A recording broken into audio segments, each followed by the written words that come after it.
नमस्कार दोस्तों, स्वागत है आप सबका हमारे YouTube चैनल कॉलिंस फाउंडेशन में। आज की इस वीडियो में हम भारतीय संविधान का भाग 2 पढ़ेंगे, नागरिकता। इसके पहले हमने भारतीय संविधान का भाग 1 संघ और उसका राज्य क्षेत्र पढ़ा है। तो अगर आपने वो वीडियो नहीं देखा है तो हमारे चैनल के प्लेलिस्ट में जाकर उस वीडियो को देख सकते हैं। तो चलिए आज का वीडियो शुरू करते हैं। भारतीय संविधान का भाग 2 नागरिकता। ठीक है, तो नागरिकता से हम क्या समझते हैं? वैसे अगर देखा जाए तो हमारे देश में वैध रूप से, अवैध रूप से और शरणार्थियों के रूप में बहुत से लोग रहते हैं। इससे सबसे पहले हम जान लेते हैं कि वैध रूप कहने का क्या तात्पर्य है। तो हमारे देश में जिनका जन्म हुआ है, जिनके पूर्वज वर्षों से रह रहे हैं, या ऐसे लोग, ऐसे जो विदेशी लोग जो भारत सरकार की परमिशन से यहाँ पे कोई बिजनेस करने के लिए, पढ़ाई करने के लिए, जॉब करने के लिए या घूमने के लिए आए, इन सभी लोगों को हम वैध रूप से रहने वाले लोग कह सकते हैं। अब हम बात करते हैं अवैध रूप से रहने वाले लोग कौन होंगे। तो ऐसे लोग जो हमारे जो पड़ोसी देश हैं वहां के जो लोग होते हैं वो हमारे देश में घुसपैठ कर जाते हैं। कोई आपराधिक कृत्य करने के लिए जानबूझ के घुसपैठ करते हैं, या कुछ लोग अनजाने में गलती से बॉर्डर क्रॉस कर जाते हैं। ऐसे लोगों को हम अवैध रूप से रहने वाले लोग कह सकते हैं। इसके बाद हम बात करते हैं शरणार्थी। तो हमारे जो पड़ोसी देश है इनके द्वारा सताए गए जो लोग हैं, जिनको हमारे भारत सरकार ने शरण दिया हुआ है, ऐसे लोगों को हम शरणार्थी कह सकते हैं। तो इस तरीके से हमारे देश में वैध रूप से, अवैध रूप से और शरणार्थी के रूप में बहुत से लोग रहते हैं। तो क्या वो सभी के सभी लोग भारत के नागरिक है? नहीं, सिर्फ उन लोगों को हम भारत का नागरिक कहेंगे जिनको भारतीय संविधान द्वारा कुछ विशेष मौलिक अधिकार दिए गए, जैसे मूल के आधार पे, रंग के आधार पे, जाति के आधार पे या फिर धर्म के आधार पे भेदभाव के विरोध का अधिकार दिया गया है, स्वतंत्रता का अधिकार दिया गया है, लोक नियोजन व्यवस्था में समानता का अवसर का अधिकार दिया गया है, मतलब जैसे चुनाव लड़ना है, सरकारी जॉब करना है, इन सब चीजों का अधिकार दिया गया है, वोटिंग करना है, इन सब चीजों का अधिकार दिया गया है, शिक्षा प्राप्त करना है, इन सब चीजों का अधिकार दिया गया है, अपनी संस्कृति को सहेजना है, ऐसे अधिकार दिए गए हैं। तो इस तरीके के जो मौलिक अधिकार दिए गए हैं, जो अनुच्छेद 15, अनुच्छेद 16, अनुच्छेद 19, अनुच्छेद 29 और अनुच्छेद 30 में उल्लेखित है, तो इन अनुच्छेदों के द्वारा जो विशेष अधिकार दिए गए हैं उन्हीं लोगों को हम भारतीय नागरिक कहेंगे। ठीक है, इसके बाद हम बात करते हैं नागरिकता के प्रकार के बारे में। तो मूल रूप से नागरिकता जो है दो प्रकार की होती है। ठीक है, एकल नागरिकता और दोहरी नागरिकता। तो भारत में एकल नागरिकता का प्रावधान है, जो एक्चुअल में ब्रिटेन के संविधान से लिया गया है। एकल नागरिकता मतलब सिर्फ एक ही नागरिकता होगी। दोहरी नागरिकता मतलब जो ऐसा देश जहां पे राज्य और संघ दोनों की नागरिकता प्राप्त होती है उसको हम दोहरी नागरिकता वाला देश कहते हैं। जैसे यूएसए में दोहरी नागरिकता का प्रावधान है। ठीक है, जैसे यूएसए का कोई एक स्टेट है, मान लो कैलिफोर्निया, तो कैलिफोर्निया में रहने वाला कोई व्यक्ति है तो उसको वहां का जो राज्य है कैलिफोर्निया, उसकी भी नागरिकता प्राप्त होगी, और उसका जो संघ है यूएसए, उसकी भी नागरिकता प्राप्त होगी। लेकिन हमारे देश में एकल नागरिकता का प्रावधान है भारत में। यहाँ पे सिर्फ भारत की नागरिकता का प्रावधान है, सिर्फ भारत की नागरिकता उस व्यक्ति को मिलेगी, हर एक व्यक्ति को सिर्फ भारत की ही नागरिकता मिलेगी। आर्टिकल 370 के हटने से पहले जम्मू कश्मीर हमारे देश में एक ऐसा राज्य था जहां पे दोहरी नागरिकता का प्रावधान था। मतलब वहां पे जम्मू कश्मीर के में रहने वाले जो लोग थे, नागरिक थे, उनको जम्मू कश्मीर की नागरिकता भी प्राप्त थी, उसके अलावा भारत की नागरिकता भी प्राप्त थी। लेकिन जैसे ही आर्टिकल 370 हटाया गया तो जो जम्मू कश्मीर के विधानमंडल द्वारा जो नागरिकता देने का जो प्रावधान था वो समाप्त कर दिया गया। तो अब वहां के लोगों को भी एकल नागरिकता ही है, भारत की ही नागरिकता है। ठीक है, इस पर हम बात करते हैं नागरिकता जो है अनुच्छेद 5 से लेकर अनुच्छेद 11 तक वर्णन किया गया है हमारे भारतीय संविधान में। ठीक है, तो अनुच्छेद 5 क्या कहता है? सबसे पहले हम बात कर लेते हैं अनुच्छेद 5 क्या कहता है। संविधान के प्रारंभ में नागरिकता। तो संविधान हमारा 26 नवंबर 1949 को बनकर तैयार हुआ।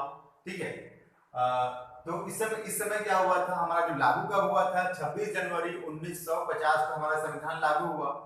लेकिन हमारा जो संविधान 26 नवंबर 1949 को बनकर तैयार हो गया था। तो कुछ जो जरूरी अनुच्छेद थे, कुल 16 जरूरी अनुच्छेद थे, जिनको 26 नवंबर 1949 को ही लागू कर दिया गया था। ठीक है, उनमें से अनुच्छेद 5, 6, 7, 8, 9 जो कि नागरिकता के अंतर्गत आते हैं, ये जो सभी अनुच्छेद है वो 26 नवंबर 1949 को ही लागू कर दिए गए थे। और इस समय लोगों को नागरिकता देना है, ये एक इंपॉर्टेंट इशू था। इस वजह से इसको 26 नवंबर 1949 को ही लागू कर दिया गया था। और उसमें प्रारंभ में हम किस तरीके से लोगों को नागरिकता दें, इसका आधार तय किया गया था। इसमें अनुच्छेद 5 के अनुसार जन्म से नागरिकता, मतलब यदि किसी व्यक्ति का जन्म भारत का जो राज्य क्षेत्र है उसके अंतर्गत होता है और उसके जो माता पिता उनमें से कोई एक अगर भारत के राज्य क्षेत्र में जन्मा हुआ है या भारत का नागरिक है, तो हम उसको भी भारत का नागरिक मानेंगे। दूसरा है वंश के आधार पर। तो यदि किसी व्यक्ति का जो वंश मतलब माता या पिता, दादा या दादी या नाना या नानी, इनमें से कोई भी एक अगर भारतीय नागरिक है, मतलब भारत के राज्य क्षेत्र में जन्मा हुआ है, तो उस व्यक्ति को भी हम भारत का नागरिक मानेंगे। तीसरा है 5 वर्ष से निवास कर रहा हो। 5 वर्ष से मतलब हमारा जो ये लागू हुआ 26 नवंबर 1949 को, संविधान के प्रारंभ में जो नागरिकता का प्रावधान है वो 26 नवंबर 1949 को लागू हुआ। 26 नवंबर 1949 से 5 साल पहले, मतलब कह सकते हैं लगभग 1945 के अराउंड, ठीक है, 1944-45 के अराउंड। तो यहाँ के पहले जितने भी लोग रह रहे थे उन सभी को भारत के नागरिक समझा जाए, ठीक है, अनुच्छेद 5 के अनुसार। इसके बाद हम बात करते हैं अनुच्छेद 6। ये संविधान के प्रारंभ में ही नागरिकता देने का प्रावधान बनाया गया, ठीक है। इसके बाद हम बात करते हैं अनुच्छेद 6। अनुच्छेद 6 के अनुसार पाकिस्तान से भारत को प्रव्रजन करने वाले नागरिकों के नागरिकता के संबंध में, तो जब हमारा देश आजाद हुआ तो भारत और पाकिस्तान दो अलग अलग देशों में बढ़ गया। तो उस समय कुछ लोग जो है भारत से पाकिस्तान की ओर गए और कुछ लोग जो पाकिस्तान से भारत की ओर आए, क्योंकि धर्म के आधार में बंटवारा हुआ था। जो पाकिस्तान है एक पूरी तरह से मुस्लिम राष्ट्र बनाया गया था उसको। तो जो यहाँ के मुस्लिम थे वो पाकिस्तान जाना चाह रहे थे और वहाँ पे जो हिंदू थे वो भारत आना चाह रहे थे, ठीक है। तो उसी समय हम किस तरीके से लोगों को नागरिकता दें, इसके लिए प्रावधान दिया गया है अनुच्छेद 6 में, ठीक है। तो क्या बोला गया है क्रम में, भारत शासन अधिनियम 1935 द्वारा परिभाषित भारत में जन्मा हुआ, ठीक है। तो अंग्रेजों ने भारत शासन अधिनियम 1935 बनाया था। इसके तहत भारत की जो बाउंड्री है, सीमा है, उसको परिभाषित किया था। तो भारत शासन अधिनियम 1935 के तहत जो बाउंड्री परिभाषित थी, जो सीमा परिभाषित थी भारत की, उस राज्य क्षेत्र में पाकिस्तान और भारत दोनों आएंगे। तो ऐसे राज्य क्षेत्र में जो भी व्यक्ति आएंगे उन सभी को भारत की नागरिकता दी जा सकती है। ऐसा प्रावधान बनाया गया है अनुच्छेद 6 के पहले भाग में। तो जो भारत बंटवारे के बाद जो भारत के क्षेत्र में आता है उसमें वहां के रहने वाले लोगों को तो हम नागरिकता देंगे, लेकिन जो पाकिस्तान के क्षेत्र में चला गया है उनके संबंध में हम कैसे करेंगे। तो उसके लिए खंड का में प्रावधान जोड़ा गया है कि अगर कोई व्यक्ति पाकिस्तान के क्षेत्र से भारत आ रहा है और वह 19 जुलाई 1948 के पहले भारत आ जाता है, तो उसको हम भारत की नागरिकता दे देंगे। और अगर कोई व्यक्ति किसी व्यक्ति को आने में लेट हो जा रहा है, मतलब 19 जुलाई 1948 के बाद वह भारत की ओर आ रहा है, पाकिस्तान के क्षेत्र से भारत के क्षेत्र में आ रहा है, तो ऐसे में उसको 6 महीने तक मामूली तौर पर रहना होगा, उसके बाद ही उसको भारत की नागरिकता दी जाएगी। तो ये प्रावधान किया गया है। जो पाकिस्तान से भारत की ओर आने वाले जो लोग थे, प्रव्रजन करना मतलब माइग्रेट करना, ठीक है। तो पाकिस्तान से भारत की ओर आने वाले जो लोग थे उनको किस तरीके से हम नागरिकता दे सकते हैं, इसके संबंध में अनुच्छेद 6 में ये प्रावधान किए गए हैं कि 1935 भारत शासन अधिनियम 1935 के द्वारा परिभाषित भारत में जन्मा है तो हम उसको भारत की नागरिकता दे सकते हैं। अब वो भारत के राज्य क्षेत्र में है तब तो हम उसको देंगे, लेकिन अगर वो क्षेत्र पाकिस्तान के क्षेत्र में चला गया तो वैसे में पाकिस्तान के क्षेत्र से वो भारत के क्षेत्र में आता है तभी हम उसको नागरिकता देंगे।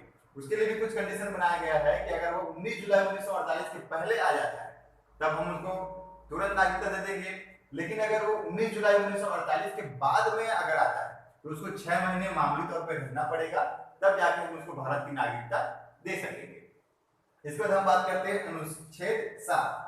तो अनुच्छेद 7 में पाकिस्तान को प्रव्रजन करने वाले कुछ नागरिकों के नागरिकता के संबंध में, तो कुछ लोग ऐसे थे जो भारत से पाकिस्तान की ओर गए, तो उनके संबंध में क्या नागरिकता का प्रावधान किया गया है। 1 मार्च 1947 के बाद अगर कोई पाकिस्तान जाने वाले लोग हैं उनको भारत की नागरिकता नहीं दी जाएगी। ठीक है, तो कुछ लोग जो है भारत से पाकिस्तान की ओर भी गए, तो अगर कोई व्यक्ति जो है 1 मार्च 1947 के बाद अगर भारत से पाकिस्तान की ओर चला गया तो उसको हम भारत की नागरिकता नहीं देंगे। ठीक, उसकी भारत की नागरिकता समाप्त हो जाएगी कह सकते हैं। और अगर जाने के बाद उसको ऐसा लगता है कि नहीं मुझे तो भारत वापस जाना चाहिए, यहाँ मुझे अच्छा नहीं लग रहा है, मुझे भारत में ही ज्यादा सही है, ऐसा करके अगर वो वापस आना चाहता है, ऐसे कंडीशन में जो अनुच्छेद 6 का खंड ख है, ये जो खंड ख है वो लागू हो जाए। मतलब अगर वो वापस आना चाह रहा है लेकिन अगर वो 19 जुलाई 1948 के पहले वापस आ जाता है तब तो ठीक है, उसको तुरंत नागरिकता मिल जाएगी। लेकिन अगर वो 19 जुलाई 1948 के बाद आता है तब उसको 6 महीने के लिए मामूली तौर पर रहना पड़ेगा, तब जाके उसको नागरिकता मिलेगी।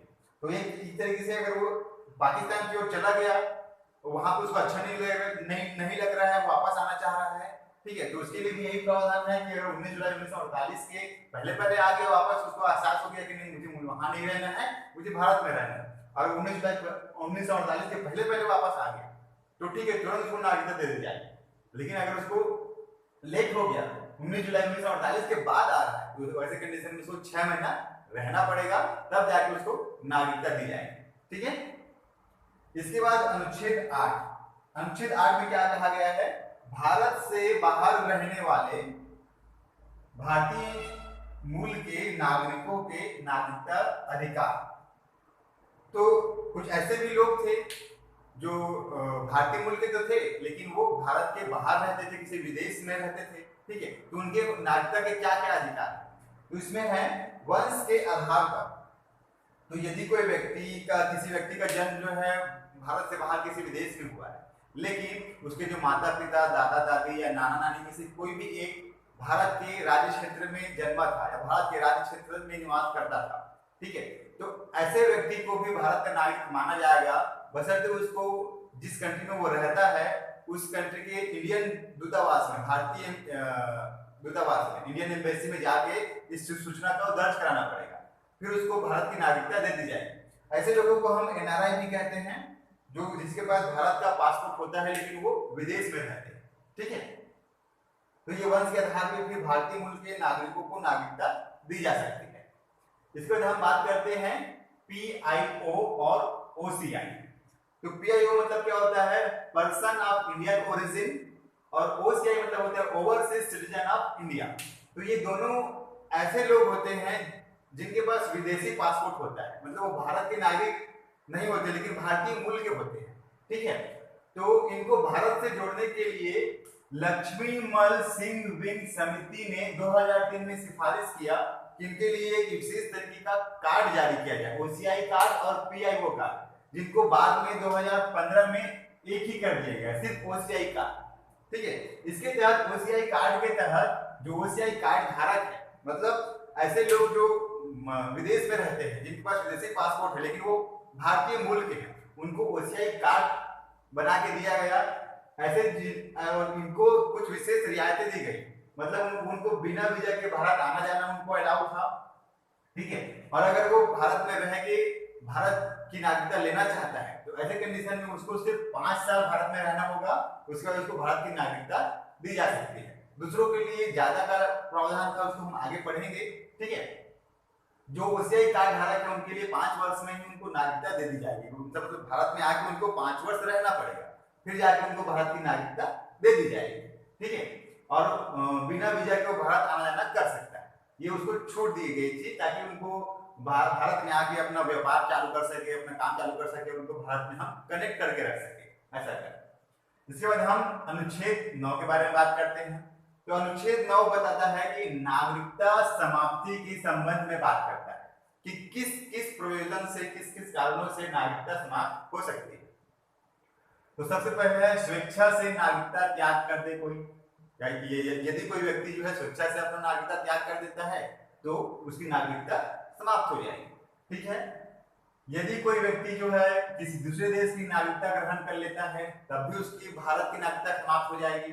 जैसे आप लोग को पता होगा कि अक्षय कुमार के पास कनाडा की नागरिकता है, तो इस वजह से उसको भारत की नागरिकता अभी नहीं है, ठीक, उसके पास भारत की नागरिकता नहीं है, ठीक है, क्योंकि हमारे देश में एकल नागरिकता का प्रावधान है और अगर आपने किसी दूसरे देश की नागरिकता ले रखी है तो भारत की नागरिकता स्वतः ही समाप्त हो जाएगी, ठीक है। तीसरा है सरकार द्वारा नागरिकता से वंचित किए जाने पर, तो सरकार भी अपने जो नियमों के द्वारा किसी व्यक्ति को नागरिकता से वंचित कर सकती है, और वो कौन कौन से कारण हैं जिसकी वजह से वो सरकार जो है किसी व्यक्ति को उसकी नागरिकता से वंचित कर सकती है या उसकी नागरिकता छीन सकती है। अवैध तरीके से अगर कोई व्यक्ति नागरिकता हासिल करता है, मतलब कोई फर्जी दस्तावेज दिखा के वो नागरिकता हासिल कर लेता है, ऐसे कंडीशन में भी जो भारत सरकार है उस व्यक्ति से उसकी नागरिकता को छीन सकता है, ठीक है।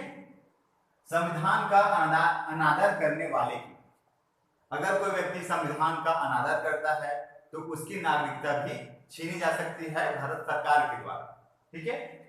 शत्रु देश के साथ संबंध, जिसको एक तरीके से राष्ट्रद्रोह भी बोला जाता है, तो यदि कोई व्यक्ति राष्ट्रद्रोह करता है, मतलब शत्रु देश कहने के मतलब भारत ने जिन देशों को शत्रु देश घोषित किया है या जिन देशों के साथ भारत की जंग चल रही हो या लड़ाई चल रही हो, ऐसे देशों के साथ अगर कोई व्यक्ति संबंध बना के रखता है, उनको कोई सीक्रेट जानकारी प्रदान कर देता है या उनका सपोर्ट कर देता है, तो ऐसे में उसको राष्ट्रद्रोह माना जाएगा और उसकी नागरिकता छीनी जा सकती है भारत सरकार के द्वारा।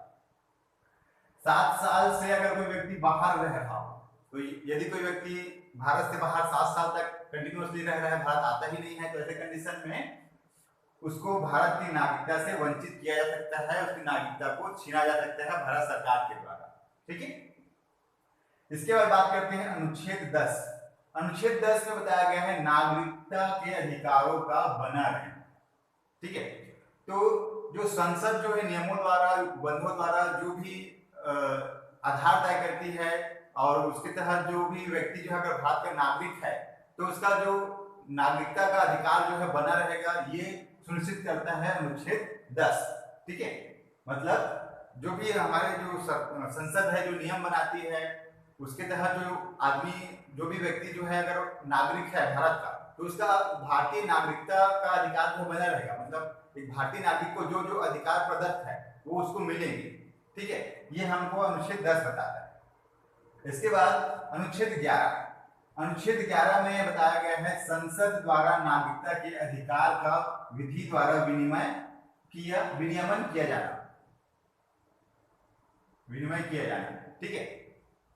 तो यहाँ पे जो हमारा संसद होता है, क्योंकि भारत में एकल नागरिकता का प्रावधान है, तो जो संसद होता है ना, उसी को प्रावधान, उसी को अधिकार होता है कि जो नागरिकता के अधिकार है उसका विनिमय करने का, ठीक है, उसको में संशोधन करने का, उसमें बदलाव करने का जो भी अधिकार है वह संसद को होता है, ठीक है। इसके बाद हम बात करते हैं नागरिकता संबंधी नियम। तो नागरिकता संबंधी नियम नागरिकता अधिनियम 1955 के तहत दिए गए हैं, ठीक है। उसके तहत उपबंध दिए गए हैं, कहने का मतलब है नागरिकता अधिनियम 1955 के तहत नागरिकता संबंधी नियमों के उपबंध दिए गए हैं। तो सबसे पहले जो नागरिकता जो है संविधान के प्रारंभ में उसके लिए उपबंध बनाए गए थे, तो उसमें कुल अभी तक 9 बार संशोधन किए गए हैं।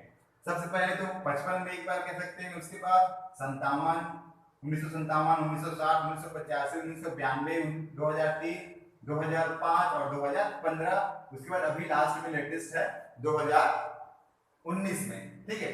तो कुल 9 बार हमारे जो नागरिकता अधिनियम है उनमें संशोधन किए गए हैं, ठीक है। तो ये जो नागरिकता अधिनियम 1955 है उसके आधार पे हमारी जो नागरिकता क्या आधार है इसको देख लेते हैं। ये तो यहाँ पे हमने जो समझा है यह संविधान जो है, संविधान के प्रारंभ में नागरिकता का आधार था। अब उसके बाद 1955 के आधार पर उसके बाद संशोधन होते गए, तो उस आधार पे अभी प्रेजेंट में हमारे पास जो नागरिकता का जो आधार है वह क्या क्या है इसको समझ लेते हैं। सबसे पहला है जन्म से। तो यदि किसी व्यक्ति का जन्म 26 जनवरी 1950 के बाद या एक और प्रावधान के अनुसार 1 जुलाई 1987 के बाद होता है और उनके जो माता पिता में से कोई भी एक भारतीय नागरिक है तो वैसे में वह व्यक्ति भी भारतीय नागरिक होगा। दूसरा, वंश के आधार पर यदि कोई व्यक्ति किसी व्यक्ति के जो माता पिता है, दादा दादी है या नाना नानी है, उनमें से कोई भी एक भारत का नागरिक है तो वह व्यक्ति भी भारत का नागरिक होगा वंश के आधार पर। तीसरा है पंजीकरण द्वारा। ठीक है, तो पंजीकरण द्वारा भी भारत की नागरिकता हासिल की जा सकती है। तो यदि कोई व्यक्ति भारतीय मूल का है और वह भारत की नागरिकता लेना चाह रहा है तो उसको, और वो बाहर में रह रहा है बेसिकली, तो उसको अगर भारत की नागरिकता लेना है तो उसको भारत में आके 7 वर्ष तक रहना पड़ेगा, तब जाके उसको भारत की नागरिकता दी जा सकती है। और दूसरा है ओसीआई कार्ड वालों को, इसके बारे में हमने पढ़ा है, अगर उसको ओसीआई कार्ड इशू है तो वो 5 साल में भारत में आके 5 साल रहेगा, उसके बाद उसको नागरिकता दे दी जाएगी। ठीक है, और यदि कोई व्यक्ति, कोई विदेशी व्यक्ति है, वो अगर किसी इंडियन से शादी कर लेता है, किसी भारतीय से शादी कर लेता है तो उसे भी भारत में 7 वर्ष रहना होगा, रहने के बाद उसको फिर नागरिकता दी जा सकती है पंजीकरण के द्वारा। तो ये जो है पंजीकरण के द्वारा जो है नागरिकता प्राप्त करने के जो प्रावधान है। इसके बाद हम बात करते हैं प्राकृतिक रूप से या देशीकरण से। ठीक है, प्राकृतिक रूप से या देशीकरण से कहने का मतलब यह है कि यदि कोई व्यक्ति 11 वर्ष से भारत में रह रहा है, वह भारत की भाषा, किसी एक भाषा का जानकार है, भारत की संविधान का सम्मान करता है, यहाँ की संस्कृति में रच बस चुका है, तो उसको प्राकृतिक रूप से या देशीकरण के द्वारा भारत की नागरिकता दी जा सकती है। अभी जो भारतीय जो नागरिकता संशोधन हुआ है, नागरिकता में संशोधन हुआ है, CAA, सिटीजनशिप अमेंडमेंट एक्ट, ठीक है, यह इसी अधिनियम में संशोधन हुआ है। देशीकरण वाला जो अधिनियम है इसी में भी संशोधन हुआ है। इसके तहत जो 3 देश हैं, 3 देश पाकिस्तान, बांग्लादेश, अफगानिस्तान, और इन तीनों देशों के 6 समुदाय, 6 समुदाय कौन कौन से? हिंदू, सिख, ईसाई, बुद्ध, पारसी और जैन। तो ये 3 देश और 6 समुदाय के लोग अगर 5 वर्ष कहने का मतलब 31 दिसंबर 2014 तक का 14 का टाइम लाइन बनाया गया है। तो ये 3 देश के लोग और 6 समुदाय के लोग, इन्हीं 3 देश के 6 समुदाय के लोग अगर 31 दिसंबर 2014 से पहले से भारत में रह रहे हैं तो उनको भारत की नागरिकता दी जाएगी। ये टाइम पहले 11 वर्ष था, जो इन पर्टिकुलर 3 देशों के 6 समुदाय के लोगों के लिए 5 वर्ष किया गया। 31 दिसंबर 2014 का टाइमलाइन बनाया गया और इसमें ये जो समुदाय है उनका नाम स्पेशली स्पेसिफाई किया गया। इसमें मुस्लिम नहीं है, इसको हमको याद रखना है। इसी वजह से सीए कानून का विरोध भी हुआ। अब जो सीए कानून का जो विरोध है 2 स्तर पे हुआ। पहले तो ये कि जो नॉर्थ ईस्ट के जो राज्य है वहां के लोगों को ऐसा लगने लगा कि जो उनकी जो संस्कृति है, उनकी जो सभ्यता है, उनमें प्रभाव पड़ेगा बाहरी लोगों के आ जाने से। और बाकी जो पूरे देश में विरोध हुआ वो इसलिए क्योंकि उसमें मुस्लिम को शामिल नहीं किया गया था। तो जिससे सरकार जो है धार्मिक आधार पे भेदभाव कर रही है, ऐसा करके विरोध किया गया। क्योंकि हमारा जो देश है एक धर्मनिरपेक्ष राज्य है और जो कि धर्म के आधार पे नागरिकता प्रदान नहीं कर सकता। यह जो हमारे संविधान की मूल आदर्शों के खिलाफ है। इस तरीके से फिर जो ये सीए कानून है इसका पूरे भारत में विरोध हो रहा था। इसमें एक चीज हमको और जानने वाली बात है कि सीए है जो ये 3 देशों के बाहरी लोगों और 6 समुदाय वाले हैं उनको नागरिकता देने के लिए है। ठीक है, इसका मतलब ये नहीं है कि जो दूसरे मुस्लिम है ना, उनको नागरिकता नहीं दी जा सकती। उनको जो दूसरे प्रोविजन है जैसे पंजीकरण है या देशीकरण में 11 वर्ष है ना, ऐसे जो प्रावधान है इनके तहत नागरिकता दी जा सकती है। ठीक है, इसके बाद हम बात करते हैं किसी बाहरी भूभाग का भारत में विलय करने से। ठीक है, तो यदि कोई बाहरी भूभाग को भारत जो है जीत जाती है उसके ऊपर आक्रमण करके और उसका जो क्षेत्र है उसको भारत में शामिल कर लेती है, तो वहां पे जो रहने वाली जनता है वो भी स्वतः ही भारतीय नागरिक हो जाएगी। जैसे जो गोवा है 1961 में जब भारत ने वहां पे आक्रमण करके गोवा को अपने अधिकार में ले लिया तो वहां पे जो रहने वाले लोग थे वो स्वतः ही भारतीय नागरिक हो गए। तो इस तरीके से भारतीय नागरिकता का प्रावधान दिया गया है हमारे अनुच्छेद 5 से लेकर 11 तक में, जो भारतीय संविधान के भाग 2 में निहित है। ठीक है, इसके अलावा कुछ इंपॉर्टेंट फैक्ट भी हैं, जैसे कि जो नागरिकता जो है गृह मंत्रालय द्वारा ही प्रदान की जाती है। इसमें कंफ्यूजन होता है कि नागरिकता जो है गृह मंत्रालय प्रदान करता है या विदेश मंत्रालय प्रदान करता है। ठीक है, तो याद रखना है आपको, नागरिकता हमेशा गृह मंत्रालय ही प्रदान करता है। इसमें जो एक इंपॉर्टेंट फैक्ट है, डॉक्टर भीमराव अंबेडकर ने भाग 2 को सबसे कठिन भाग कहा है। अच्छा, क्यों कहा है अब इसको? क्योंकि देखो, किसी को भी नागरिकता प्रदान करना या उसकी नागरिकता को छीन लेना बहुत बड़ी बात होती है। ठीक है, जैसे अभी जो रोहिंग्या मुस्लिम्स है ना, वहाँ उनको जो म्यांमार के जो लोग, म्यांमार के जो रोहिंग्या मुस्लिम्स है, उनको कोई भी म्यांमार जो है में उनको नागरिकता नहीं देना चाह रहा है। तो अब उनके लिए समस्या खड़ी हो गई, वो क्या कहाँ जाए, क्या करे। ठीक है, इसीलिए अम्बेडकर जी ने कहा है कि जो भाग 2 है नागरिकता, वो संविधान का सबसे कठिन भाग है। किसी को नागरिकता देना या उससे नागरिकता को छीन लेना कोई मामूली बात नहीं है, कोई छोटी बात नहीं है, क्योंकि वो एक तरीके से वर्थलेस हो जाता है वो व्यक्ति को। ठीक है, तो इस तरीके से हमारे भाग 2 संविधान का नागरिकता चैप्टर है। ठीक है, और आई होप कि आप लोगों को ये अच्छे से समझ में आया होगा। अगर कोई डाउट है या फिर आपको अच्छा नहीं लग रहा हो तो आप कमेंट के माध्यम से बिल्कुल बताएं हमको। ठीक है, उसको हम सुधारने की कोशिश करेंगे। ठीक है, तो अगले वीडियो में हम इसके भाग 3 मौलिक अधिकार को डिस्कस करेंगे।